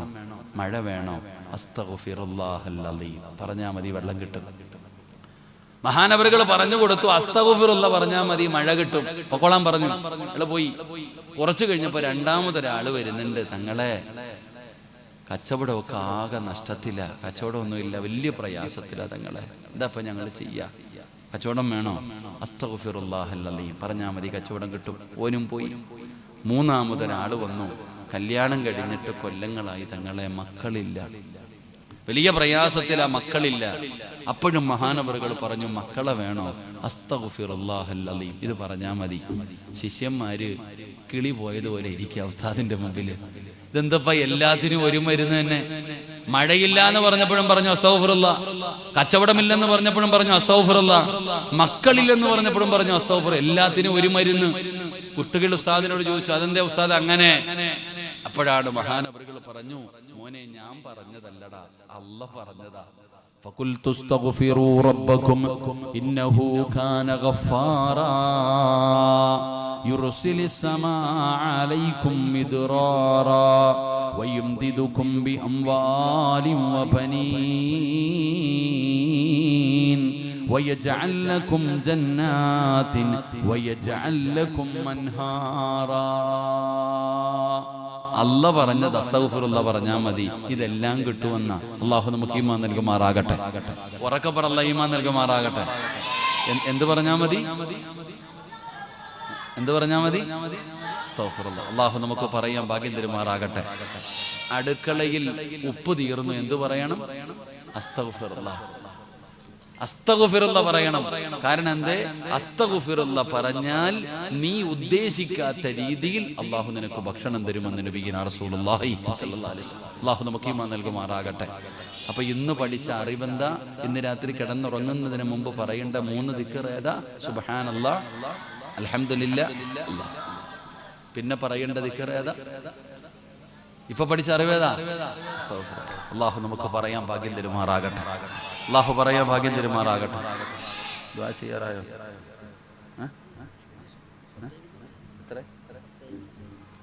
11 മണിയായില്ലേ? 5 മിനിറ്റും കൂടെ ഉണ്ടെന്ന് തോന്നുന്നു. ഇൻഷാ അല്ലാഹ് 5 മിനിറ്റും കൂടെ ഉണ്ട്. ദുആ ചെയ്തൂടെ? നിങ്ങൾ ഇരുന്നാ ഒന്നുകൂടെ പറയും, ഇല്ലെങ്കിൽ ഞാൻ ദുആ ചെയ്യാം. എനിക്ക് പ്രത്യേകിച്ച് പരിപാടിയൊന്നുമില്ല, എനിക്ക് തന്നെ പരിപാടി. ദുആ ചെയ്യല്ലേ? ഇരുന്നാ ഒന്നുകൂടെ പറയാം, ഇല്ലെങ്കിൽ ദുആ ചെയ്യാം. ഒരെണ്ണം കൂടെ പറയട്ടെ? പറയണോ വേണ്ടേ? നിങ്ങൾക്ക് വേറെ പണിയൊന്നും ഇല്ലടോ, മതി, എന്നാ മതിയില്ല. താത്തമാരെ പറയട്ടെ. മൂന്നാമതായിട്ട് അല്ലാഹു പറയുകയാണ്, വകാനൂ ലനാ ഖശീൻ. അല്ല പറയുന്ന മൂന്നാമത്തെ അടയാളം എന്തെന്നറിയുമോ? വകാനൂ ലനാ ഖശീൻ. അവർക്ക് അല്ലാഹനെ വല്ലാത്ത പേടിയാ. ആ ഫിർദൗസിന്റെ അവകാശികൾക്ക് പടച്ചവനെ വല്ലാത്ത പേടിയാണ്, അല്ലാഹനെ വല്ലാത്ത പേടിയാണ്. ആർക്കാടോ അല്ലാഹനെ പേടിയുള്ളത്? വഅദ് പറയുന്ന സിറാജിനില്ലല്ലോ, വഅദ് കേൾക്കുന്ന നിങ്ങൾക്കുമില്ലല്ലോ. നമ്മളിൽ ആർക്കാ അല്ലാഹനെ പേടിയുള്ളത്? അള്ളാനെ പേടിയുണ്ടായിരുന്നെങ്കിൽ ഇങ്ങനെ ഒരു വഅദിന്റെ ആവശ്യമില്ലല്ലോ. അല്ലാഹ് ആരാണെന്ന് പോലും എനിക്കറിയില്ല, അല്ലാഹ് ആരാണെന്ന് പോലും നമുക്കറിയില്ല, അള്ളാനെ കുറിച്ച് നമുക്കൊന്നും അറിയില്ലടോ. അള്ളാനെ കുറിച്ച് നമ്മൾ ആരെങ്കിലും അറിഞ്ഞിരുന്നെങ്കിൽ റബ്ബേ നമ്മൾ ഒരിക്കലും ഇങ്ങനെ ആകില്ലായിരുന്നു. നമ്മൾ അല്ലാഹുവേ ഒരിക്കലും നമ്മുടെ സ്വഭാവം ഇത്രത്തോളം അതപ്പതിക്കില്ലായിരുന്നു. മുസ്ലിം സമുദായത്തിന്റെ അഹങ്കാരം എത്രയോ വലുതാ. അതുകൊണ്ട് എന്റെ പ്രിയപ്പെട്ടവരോട് പറയുകയാണ്, അല്ലാഹുവിനെ ഭയന്ന് ജീവിക്കണേ, അല്ലാഹുവിനെ ഭയന്ന് ജീവിക്കണേ. എല്ലാം കാണുന്ന ഒരു റബ്ബുണ്ടെന്നുള്ള ചിന്ത വേണേ ചെറുപ്പക്കാരാ. എല്ലാം ഒരു ദിവസം അവസാനിക്കും പൊന്നുമോനെ. അല്ലാഹുവിനെ പേടിച്ച് ജീവിക്കൂ, 5 നേരം നിസ്കരിക്കൂ, നല്ല കാര്യങ്ങൾ ചെയ്യൂ. മക്കളെ കള്ളുകുടിയും കഞ്ചാവും ഒക്കെ നിർത്തൂ, ദുസ്വഭാവങ്ങളൊക്കെ ഒഴിവാക്കൂ. പെങ്ങളെ നല്ല കാര്യങ്ങൾ ചെയ് പൊന്നുമോളെ. അല്ലാഹുവിനെ ഭയന്ന് ജീവിക്കൂ പെങ്ങളെ. അല്ലാഹുവിനെ മറന്നുകൊണ്ട് നടക്കരുത്. ഇതൊക്കെ പറയുമ്പോ ഇന്നത്തെ പുതിയ തലമുറ പറയുന്നത് എന്താണ്? ഉസ്താദേ ജീവിതം ആസ്വദിക്കാനുള്ളതാ, ജീവിതം ആസ്വദിക്കാനുള്ളതാ. നിങ്ങൾ പറയുന്നത് പോലെ സ്വപ്ന ലോകത്ത് ജീവിക്കാനുള്ളതൊന്നുമല്ല. പടച്ചവനെ എത്ര പറഞ്ഞു കൊടുത്താലും ഇന്നത്തെ തലമുറ പറയുന്നത് നിങ്ങൾ എത്ര വഅദ് പറഞ്ഞാലും ഞങ്ങൾ നന്നാകുകയില്ല. അല്ലാഹുവേ എന്തൊരു അഹങ്കാരമാണെന്നറിയുമോ, എന്തൊരു ധിക്കാരമാണെന്നറിയുമോ ഇന്നത്തെ സമുദായം, ഇന്നത്തെ യുവതലമുറയ്ക്ക്. പടച്ചവനെ അല്ലാഹുവിനെ വിശ്വാസമില്ല, മരണത്തിന് ശേഷമുള്ള ജീവിതത്തിൽ വിശ്വാസമില്ല. അതൊക്കെ കെട്ടുകഥയാണെന്ന് പറയുന്നവരാ. അതുകൊണ്ട് എന്റെ പ്രിയപ്പെട്ടവരോട് പറയുകയാണ്, ദീനനുസരിച്ച് ജീവിക്കൂ. ജീവിക്കുന്നത് വല്ലാത്ത ഒരു കാലഘട്ടത്തിലാണ്. ഇസ്ലാമിന്റെ നിയമങ്ങൾ ഓരോന്നോരോന്നായി കാറ്റിൽ പറത്തുകയാണ്. അല്ലാഹുവേ അല്ലാഹുവേ വഖഫ് പോലും ഇപ്പം പടച്ചവനെ വഖഫ് ബില്ല് കേന്ദ്രം പാസാക്കിയിരിക്കുകയാണ്. പടച്ച റബ്ബിന്റെ മേൽ പോലും അവര് കൈവച്ചിരിക്കുകയാണ്. എവിടെ എത്തിയിരിക്കുന്ന സഹോദരാ? കാരണം അധികാരം അവരുടെ കയ്യിലാണ്, സർവ്വതും അവരുടെ കയ്യിലാണ്. മുസ്ലിമിനോട് പറയുകയാ, നീ പേടിക്കണ്ട, നീ പേടിക്കണ്ട. ഇനി നമ്മളെ സഹായിക്കാൻ ഒരാൾക്കേ കഴിയൂ. ഈ ലോകം മുഴുവനും അടക്കി ഭരിക്കുന്ന രാജാതിരാജനായ അല്ലാഹുവിന് മാത്രമേ ഇനി നമ്മളെ സഹായിക്കാൻ കഴിയൂ. അതുകൊണ്ട് നീ അല്ലാഹു പറയുന്നതനുസരിച്ച് ജീവിക്കൂ, അല്ലാഹുവിനെ പേടിച്ച് ജീവിക്കൂ. അല്ലാഹുവിന്റെ ഖുർആൻ പറയുകയാ, അല്ലാഹു പറയുന്നതനുസരിച്ച് ജീവിക്കുന്നവന് അല്ലാഹു സഹായിക്കുമെന്ന് അല്ലാഹുവിന്റെ വിശുദ്ധ ഖുർആൻ. അല്ലാഹു പറയുന്നതനുസരിച്ച് ജീവിച്ചാൽ ഒരിക്കലും നീ ഭയപ്പെടണ്ട. ഒരാൾക്കും നിന്നെ ഒന്നും ചെയ്യാൻ കഴിയില്ല. ഈ ലോകം മുഴുവനും നിനക്കെതിരെ തിരിഞ്ഞു വന്നാലും മോനെ പടച്ച റബ്ബ് നിന്റെ കൂടെയുണ്ടെങ്കിൽ ഈ ലോകം മുഴുവനും പരാജയപ്പെട്ടു പോകും സഹോദരാ. അതാണ് ബദർ പഠിപ്പിച്ചത്, അതാണ് ഉഹദ് പഠിപ്പിച്ചത്, അതാണ് ഖൈബർ പഠിപ്പിച്ചത്, അതാണ് ഹന്ദഖ് പഠിപ്പിച്ചത്. ഇസ്ലാമിന്റെ സർവ്വയുദ്ധങ്ങളും പഠിപ്പിച്ചത് തോറ്റുപോയത് അല്ലാഹുവിന്റെ മുമ്പിലുള്ള വിശ്വാസത്തിന്റെ മുമ്പിലാ. അതുകൊണ്ട് എന്റെ പ്രിയപ്പെട്ടവരോട് പറയുകയാണ്, അവനവന്റെ വീട്ടിൽ ദീന് കൊണ്ടുവാ, അവനവന്റെ വീട്ടിൽ ദീന് കൊണ്ടുവാ. മക്കളെ പഠിപ്പിക്കേണ്ട സമയമാണ്. മദ്രസകൾ തുറന്നിരിക്കുകയാണ്. അല്ലാഹുവേ കൊച്ചുമക്കളെ കൊണ്ടുപോയിട്ട് മദ്രസയിൽ കൊണ്ടുപോയി അല്ലാഹ് ആരാണെന്ന് പഠിപ്പിക്കൂ, നിബിധങ്ങൾ ആരാണെന്ന് പഠിപ്പിക്കൂ, പരിശുദ്ധമായ ദീൻ എന്താണെന്ന് പഠിപ്പിക്കൂ. പടച്ചവനെ 3ഉം 4ഉം 5ഉം ക്ലാസ്സായി കഴിഞ്ഞാൽ മക്കളുടെ പഠനം അവസാനിപ്പിക്കുന്ന മാതാപിതാക്കള് അല്ലാഹ് നൽകിയ അമാനത്താ. 5ാം ക്ലാസ്സായ മക്കളുടെ പഠനം നിർത്തുകയാണ്. ഒരിക്കലും ചെയ്യരുത്, ഒരിക്കലും നിങ്ങൾ ചെയ്യരുത്. അല്ലാഹു നൽകിയിരിക്കുന്ന അമാനത്താ മക്കള്. ആ അമാനത്തായ മക്കളെ പഠിപ്പിക്കണേ, നല്ല മക്കളാക്കണേ, ദീനിയെ ചുറ്റുപാടിൽ വളർത്തണേ. അതാണ് ദീനില്ലാത്തവർക്ക് പിന്നെ ഒന്നുമില്ലടോ. അതാണ് നബി തങ്ങൾ പറഞ്ഞത്, 4 കാര്യങ്ങളാണ് വിവാഹം കഴിക്കുമ്പോ പരിഗണിക്കേണ്ടത്. അതിൽ അല്ലാഹുവിന്റെ റസൂൽ പറഞ്ഞത് ഫളുഫറു ബിദാത്തിദ്ദീൻ. ദീനുള്ള പെണ്ണിനെ വേണം വിവാഹം കഴിക്കാൻ. പണമുള്ളതിനെയല്ല, സൗന്ദര്യം കൂടിയതിനെയല്ല, കുടുംബ മഹിമ കൂടിയതിനെയല്ല. എടാ, ദീനുള്ള പെണ്ണിനെ വേണം വിവാഹം കഴിക്കാൻ. ദീനുള്ള പെണ്ണിനെ വേണം വിവാഹം കഴിക്കാൻ. എന്തുകൊണ്ടാണ് ദീന് പരിഗണിക്കാൻ പറയുന്നത്? ദീനുള്ള പെണ്ണിനെ വിവാഹം കഴിച്ചാ അല്ലാഹു തരുന്ന പ്രതിഫലം എന്തെന്നറിയുമോ? നിർത്തുകയാ പെങ്ങള്. ഏത് ഉസ്താദന്മാര് വഅദ് പറയുമ്പോഴും ഞങ്ങളെ കുറ്റം പറയുന്നു എന്ന് പറയുന്ന പെങ്ങളുണ്ടല്ലോ, വെറുപ്പുള്ളത് കൊണ്ടല്ല, നിന്നോട് ദേഷ്യമുള്ളത് കൊണ്ടല്ല. നീ നന്നായേ പറ്റൂ, നീ നന്നായേ പറ്റൂ. അതിന്റെ കാരണം എന്തെന്നറിയുമോ? മഹാനായ സയ്യിദുനാ ഉമർ ഇബ്നുൽ ഖത്താബ് ദീനുള്ള പെണ്ണിനെ വേണം വിവാഹം കഴിക്കാൻ. ദീനാണ് പരിഗണിക്കേണ്ടത്. അതിനെന്തേ കാരണം? ഒരിക്കൽ ഉമർ ഇബ്നുൽ ഖത്താബ് റളിയല്ലാഹു തആല അൻഹു ഖലീഫയായിരിക്കുമ്പോൾ രാത്രിയിൽ ഇങ്ങനെ ഇറങ്ങി നടക്കും. തന്റെ ജനങ്ങളുടെ പ്രയാസങ്ങൾ അറിയാൻ ഇങ്ങനെ നടക്കും. അങ്ങനെ നടന്ന് അവസാനം സുബഹിന്റെ സമയമായി പള്ളിയിലേക്ക് ഇങ്ങനെ പോകുമ്പോ ഒരു വീടിന്റെ അകത്ത് വഴക്ക് നടക്കുന്നു. ഒരു വീടിന്റെ അകത്ത് ഉമ്മയും മകളും കൂടെ വഴക്ക് നടക്കുകയാണ്. എന്താ പ്രശ്നം? എന്താ? ഉമർ തങ്ങളൊന്ന് നോക്കി, ഒളിഞ്ഞു നോക്കിയതൊന്നുമല്ല, എന്താ പ്രശ്നമെന്നറിയാൻ.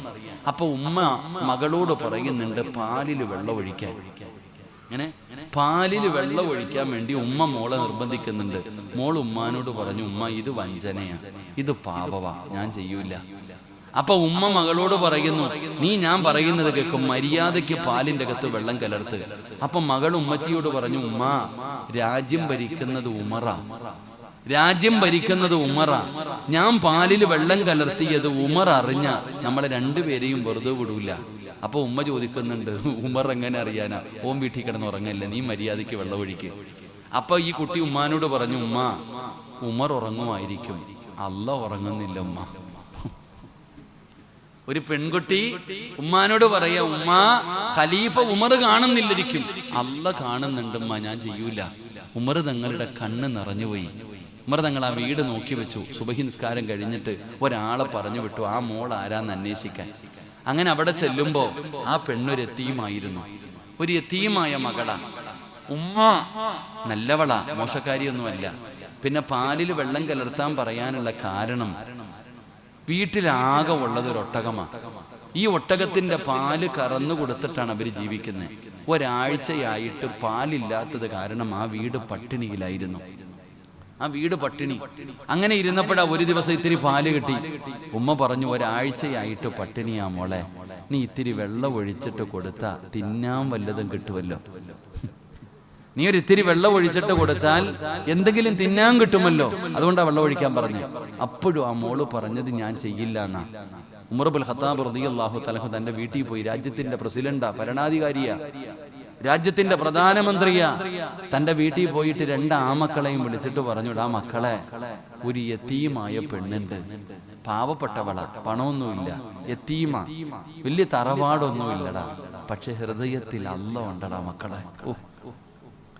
ഒരു രാജ്യത്തിന്റെ പ്രധാനമന്ത്രി തന്റെ വീട്ടിൽ പോയിട്ട് തന്റെ ആമക്കളെ വിളിച്ചിട്ട് പറയാ, ഒരു പെങ്കൊച്ചുണ്ട്, പണമില്ല, കൊട്ടാരമില്ല, കുടുംബ മഹിമയില്ല, യതീമ്, പാവപ്പെട്ട ഒരു പെണ്ണുണ്ട്, പക്ഷെ അവരുടെ ഹൃദയത്തിന്റെ അകത്ത് അല്ലാഹ് ഉണ്ടടാ, എനിക്ക് തന്നെ വിവാഹം കഴിക്കണമെന്ന് ആഗ്രഹമുണ്ട്, പ്രായമായത് കാരണം ഞാൻ കല്യാണം കഴിക്കുന്നില്ല, നിങ്ങൾ ആരെങ്കിലും കെട്ടുവോ?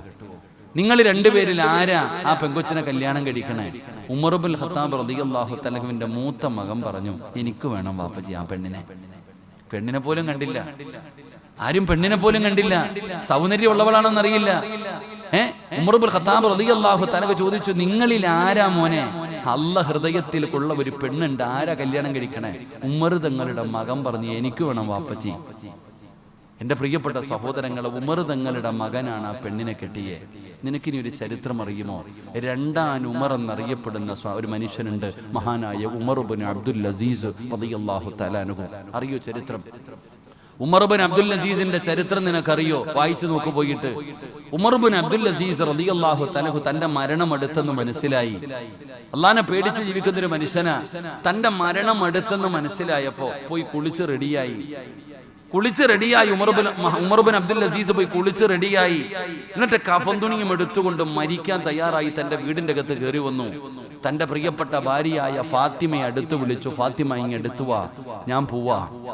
ഫാത്തിമ ഞാൻ പോവാ, എന്റെ മരണം അടുത്തിരിക്കുന്നു ഫാത്തിമ. അതുകൊണ്ട് നീ എനിക്ക് എന്തെങ്കിലും ഞാൻ പറഞ്ഞു പോയിട്ടുണ്ടെങ്കിൽ നീ പൊരുത്തപ്പെടണം എനിക്ക്. തന്റെ ഭാര്യയോട് പൊരുത്തം ചോദിച്ചു.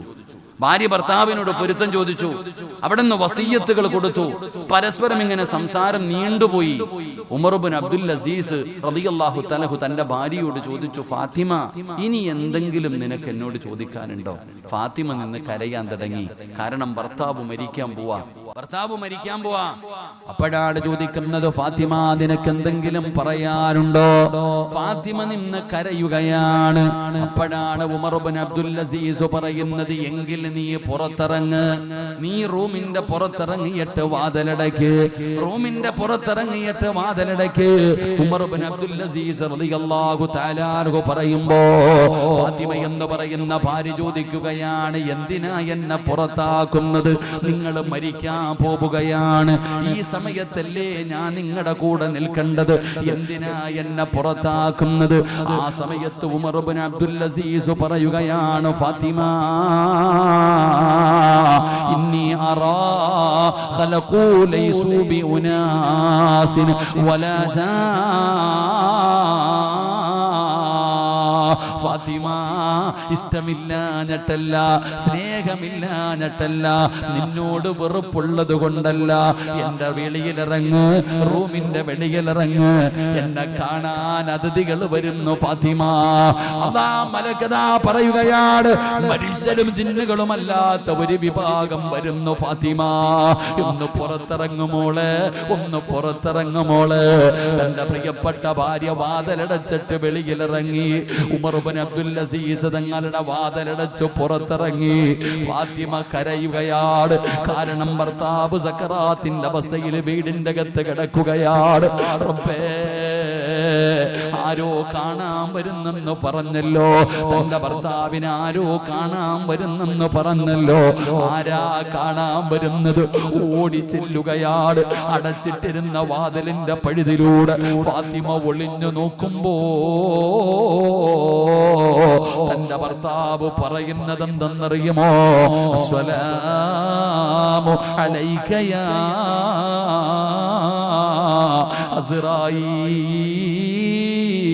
അസ്റായീൽ. അസ്റായിലിനോട് സലാം പറയുകയാ. തന്റെ ഭാര്യ വീടിന്റെ പുറത്തിറക്കിയത് എന്തിനെന്നറിയുമോ? റൂമിന്റെ പുറത്തിറക്കിയത് എന്തിനെന്നറിയുമോ? അസ്റായിൽ വരികയാ റൂഹ് പിടിക്കാൻ. അതുകൊണ്ട് പറയുന്നു, അസ്സലാമു അലൈക യാ അസ്റായീൽ. ഫാത്തിമയുടെ കൈകാല് വിറയ്ക്കുകയാണ്. തന്റെ ഭർത്താവ് മരിക്കാൻ പോവുകയാണ്. റൂഹ് പിടിക്കുന്നതിന് വേണ്ടി മലക്കുകളെ കടന്നു വന്നിരിക്കുകയാണ്. തന്റെ ഭർത്താവ് മരിക്കുന്നത് എങ്ങനെയാ? തന്റെ ഭർത്താവ് മരിക്കുന്നത് എങ്ങനെയാ? ഭാര്യ ഒളിഞ്ഞു നോക്കുകയാ. അടച്ചിട്ടിരിക്കുന്ന വാതിലിന്റെ പഴുതിലൂടെ ഫാത്തിമ എന്ന് പറയുന്ന ഭാര്യ ഇങ്ങനെ ഒളിഞ്ഞു നോക്കുമ്പോ, ചെറുപ്പക്കാരാ, ഖുർആൻ ഓതുന്നടാ മോനെ. നിസ്കാരം കഴിഞ്ഞിട്ടല്ല, അസ്റായിൽ എന്ന് പറയുന്ന മലക്ക് റൂഹ് പിടിക്കാൻ വന്നപ്പോ ഉമർ ഇബ്നു അബ്ദുൽ അസീസ് ഖുർആൻ ഓതുകയാ. സാധാരണ ആയത്തല്ല. ഏതായത്താ ഓതിയതെന്നറിയുവോ? തിൽകദ്ദാറുൽ ആഖിറതു നജ്അലുഹാ ലില്ലദീന ലാ യുരീദൂന ഉലൂവൻ ഫിൽ അർളി വലാ ഫസാദാ വൽ ആഖിബതു ലിൽ മുത്തഖീൻ. അതാ പടച്ചവന്റെ ഖുർആനിലെ ആയത്ത് ഓതുകയാണ്. തിൽകദ്ദാറുൽ ആഖിറതു നജ്അലുഹാ ലില്ലദീന ലാ യുരീദൂന ഉലൂവൻ ഫിൽ അർളി വലാ ഫസാദാ. വാതിലിന്റെ പഴുതിലൂടെ തന്റെ പ്രിയപ്പെട്ട ഭർത്താവിന്റെ മരണം ഇങ്ങനെ നോക്കിക്കൊണ്ടിരിക്കുന്ന പ്രിയപ്പെട്ടവളോട് ഉമർ ഇബ്നു അബ്ദുൽ അസീസ് എന്ന് പറയുന്ന ഭർത്താവ് പറയുകയാ, ഫാത്തിമ ഫാത്തിമ വൽ ആഖിബതു ലിൽ മുത്തഖീൻ. നല്ല മരണം കൊടുക്കുന്നത് ആർക്കാണെന്നറിയോ? അല്ലാഹു നല്ല മരണം കൊടുക്കുന്നത് ആർക്കാണെന്നറിയോ? അല്ലാഹനെ പേടിച്ച് ജീവിക്കുന്നവർക്കാ ഫാത്തിമ. അല്ലാഹനെ പേടിച്ച് ജീവിക്കുന്നവർക്കാണ് അല്ലാഹു നല്ല മരണം കൊടുക്കുന്നത്. തന്റെ പ്രിയപ്പെട്ട ഭാര്യയോട് പറയുകയാണ്, മുഖത്തേക്ക് തുണിയെടുത്തിടുകയാണ്. ലാ ഇലാഹ ഇല്ലല്ലാഹ്, ശഹാദത്ത് കലിമ പറയുകയാണ്. അനക്കമില്ല, ഭർത്താവ് അനങ്ങുന്നില്ല. വാതിൽ തുറന്നിട്ട് ഓടി ചെല്ലുമ്പോ ഉമർ ഇബ്നു അബ്ദുൽ അസീസ് ചിരിക്കുന്ന മുഖത്തോടെ കിടക്കുകയാ. എന്തൊരു സുഗന്ധമെന്നറിയുമോ? തന്റെ പ്രിയപ്പെട്ട ഭർത്താവിനെന്ത് സുഗന്ധമെന്നറിയുമോ? അല്ലാഹുവേ, നാട് മുഴുവനും അറിയുകയാണ്, ജനങ്ങൾ മുഴുവനും കാണാമെന്നടോ. വന്നവര് മുഴുവനും പറയുന്നു, എന്തു മരണമാ, എന്തു മരണമാ, എന്തൊരു പ്രകാശമാ, എന്തൊരു സുഗന്ധമാ. അവസാനം ഉമർ ഇബ്നു അബ്ദുൽ അസീസ് തങ്ങളുടെ ജനാസ കുളിപ്പിച്ചു, കഫം പൊതിഞ്ഞു, നിസ്കരിച്ചു, കൊണ്ടുപോയി പള്ളിപ്പറമ്പിൽ 6 അടി മണ്ണിനകത്ത് ഇറക്കി വെച്ചു. ഖബറടക്കി കഴിഞ്ഞപ്പോ ഒരാളും പോകുന്നില്ല, ഒരാളും പോകുന്നില്ല. എല്ലാവരും പള്ളിപ്പറമ്പിൽ നിൽക്കുകയാണ്. പള്ളിയുടെ പരിസരം മുഴുവനും ജനമാണ്. അവര് പറയുന്നത്, റബ്ബേ, എന്തൊരു മരണമാട് പടച്ചവരെ, എന്തൊരു സുഗന്ധമാട് പടച്ചവരെ. അല്ലാഹുവേ, ഖുർആൻ ഓതിയല്ലോ, ഇസ്രായേലിനോട് സലാം പറഞ്ഞല്ലോ. ഇങ്ങനെ ഒരു മരണം കിട്ടാറുള്ള കാരണം എന്താണ്? ജനങ്ങൾ മുഴുവനും പറയുകയാണ്. അങ്ങനെ എല്ലാവരും തിരിച്ചു പോയടോ. ആ ജനാസ ഖബറടക്കാമെന്ന് ജനങ്ങൾ മുഴുവനും ഉമർ ഇബ്നു അബ്ദുൽ അസീസ് റളിയല്ലാഹു തആല അൻഹുവിന്റെ വീടിന്റെ മുറ്റത്ത് ചെന്നു. എന്നിട്ട് വിളിക്കുന്നു, ഫാത്തിമ, സങ്കടപ്പെടുത്താമെന്നതല്ല, വേദനിപ്പിക്കാമെന്നതല്ല, നീ ധൈര്യക്കുകയാണ്. നിന്റെ ഭർത്താവിന്റെ മരണത്തിൽ നീ വല്ലാത്ത വേദനയിലാണ്. ഞങ്ങൾ എന്തിനാണ് വന്നതെന്നറിയുമോ? ഞങ്ങൾ എന്തിനാണ് വന്നതെന്നറിയുമോ? ഒരേ ഒരു കാര്യം ചോദിക്കാനാണ് ഫാത്തിമ, ഒരേ ഒരു കാര്യം ചോദിക്കാനാണ്. ഞങ്ങൾക്കറിയേണ്ടത് എന്തെന്നറിയുമോ? നിന്റെ ഭർത്താവ് അസ്രായിലിനോട് സലാം പറഞ്ഞല്ലോ, ഖുർആൻ ഓതിയല്ലോ, ശഹാദത്ത് കലിമ പറഞ്ഞല്ലോ. നിന്റെ ഭർത്താവിന് വല്ലാത്ത സുഗന്ധമായിരുന്നു ഫാത്തിമ, വല്ലാത്ത സുഗന്ധമായിരുന്നു ഫാത്തിമ. ഞങ്ങളും മരിക്കേണ്ടവരാ, ഞങ്ങളും മരിക്കേണ്ടവരാ. ഇതുപോലെ ഒരു നല്ല മരണം ഞങ്ങൾക്കും വേണം ഫാത്തിമ. ഇങ്ങനെ ഒരു മരണം കിട്ടാൻ നിന്റെ ഭർത്താവ് ചെയ്ത നന്മ എന്താണ് ഫാത്തിമ? ഒരു നാട് മുഴുവനും വന്ന് ചോദിച്ചപ്പോ ഫാത്തിമ എന്ന് പറയുന്ന ഭാര്യ പറഞ്ഞ മറുപടി എന്തെന്നറിയുമോ? വകാന ഉമർ ഇബ്നു അബ്ദുൽ അസീസ് അഖ്സറിൽ ലിന്നാസി സ്വലാത്തൻ വലാ സിയാമാ.